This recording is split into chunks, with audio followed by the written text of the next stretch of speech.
Hey, greetings everyone. Gleekon here again with another episode of Lore of Warcraft. I would have liked to have done this one before the last one that we did, but no harm, no foul. It's not really a huge deal because they're covering the same content. I just like to cover the Chronicles content first where I can because it's the most canon.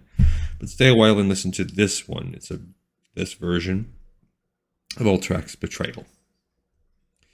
My picture is blurry here a little bit.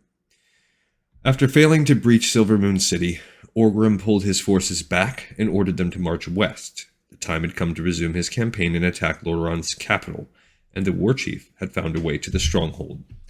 The roads and valleys between Quel'Thalas and Lordaeron were the easy routes to take if one sought to reach the capital, but they were also heavily fortified. Orgrim would not take them. He would move his armies through the rugged Alterac mountains south of Lordaeron's capital, giving him the element of surprise.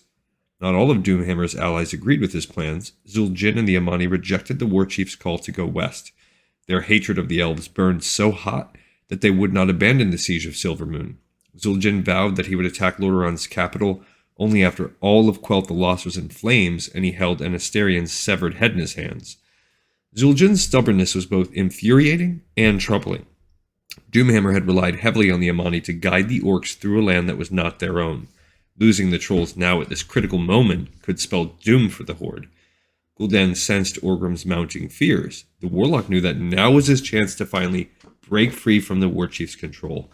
Gul'dan convinced Orgrim and Zul'jin that the Stormreaver clan had found a new way to destroy the barrier around Silvermoon City. All it would take was a few more days. Once the Stormreavers had succeeded, the Elven city would fall. The trolls could sate their appetite for vengeance, and then they could rejoin the Horde. Doomhammer was loath to leave more of his forces behind in Quel'Thalas, but Gul'dan's words swayed him. The alliance was scattered. Half of its forces were in Silvermoon, and the other half were still battling the Horde in the hinterlands. Lordaeron's capital was ripe for the taking, and Doomhammer could not allow the opportunity to slip through his fingers. So that's close, except in the novel so far, unless they tack it on. The trolls did not stay behind, and this enmity that's going to happen. Let's see. Doomhammer left Gul'dan and his Stormreaver clan to unravel the barrier, but he ordered the Dragon Maw to stay in Quel'Thalas and keep watch over the warlock. If the barrier had not come down in 3 days' time, they would force Gul'dan and his followers to march west. And if Gul'dan was foolish enough to disobey, Doomhammer gave the Dragon Maw permission to feed him to their war mounts. Doomhammer and we're kind of seeing that there is that check. Dragon Maw is watching them, and they're going to report. Doomhammer led his forces west, his mind plagued by doubts. Since the landing in Hillsbrad foothills, things had not gone according to plan, but he knew that was the way of war. Those who adapted found victory, and those who refused to change were destined for defeat. When the Horde entered the mountains, fortune smiled on Doomhammer. Altarac's king Perinold was awaiting the Orcish army. He carried an offer of allegiance. From the beginning of the Second War, Perinold had been wary of fighting the Horde.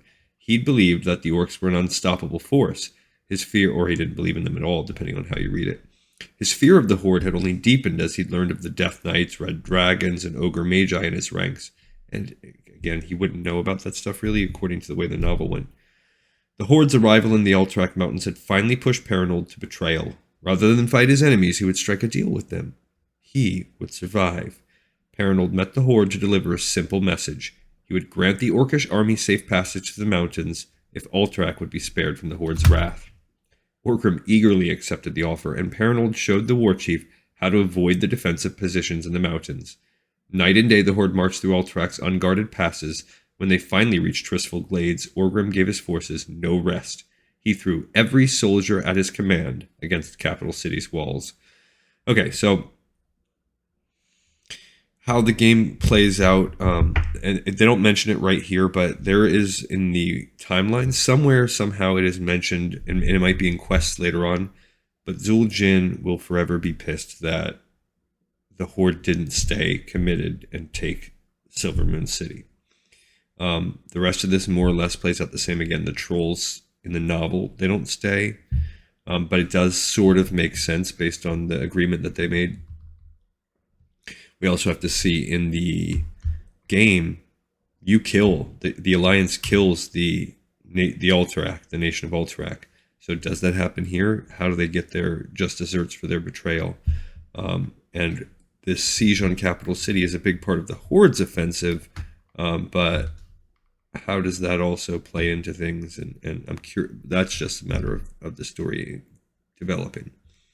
All right, we got another episode in the pipe, 5x5. I thank you so much for listening and watching, and I will see you on the next episode of Lore of Warcraft.